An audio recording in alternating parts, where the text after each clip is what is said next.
କାହାଣୀ ସନାତନ ବସ୍ତୁ। ସୁଜାତା କ୍ଷୀର ଦେଲେ।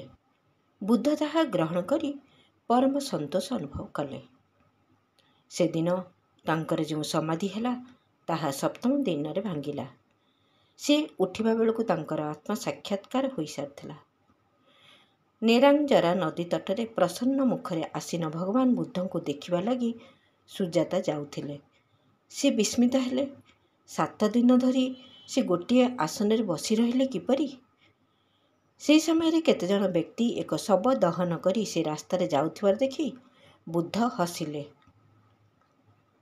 ସୁଜାତା ପ୍ରଶ୍ନ କଲେ, ଯୋଗୀରାଜ, ଗତକାଲି ପର୍ଯ୍ୟନ୍ତ ତ ଆପଣ ଶବ ଦେଖିଲେ ଦୁଃଖ ଅନୁଭବ କରୁଥିଲେ।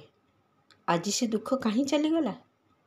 ଭଗବାନ ବୁଦ୍ଧ ଉତ୍ତର ଦେଲେ, ହେ ବାଳିକେ, ସୁଖ ଦୁଃଖ ମନୁଷ୍ୟର କଳ୍ପନା ମାତ୍ର। ଏହା ପୂର୍ବରୁ ଜଡ଼ ବସ୍ତୁରେ ଆସକ୍ତି ଥିବା କାରଣରୁ ତାହା ହାତରୁ ଚାଲିଯିବାର ଭୟ ଥିଲା। ଏହି ଭୟ ହିଁ ଥିଲା ଦୁଃଖର କାରଣ। ଆଜି ମୁଁ ଜାଣିଗଲି, ଯାହା ଜଡ଼ ତାହାର ଗୁଣ ହିଁ ପରିବର୍ତ୍ତନ। କିନ୍ତୁ ଯାହା ଲାଗି ଆମେ ଦୁଃଖ କରୁ ତାହା ପରିବର୍ତ୍ତନଶୀଳ ବା ନାଶବାନ ନୁହେଁ।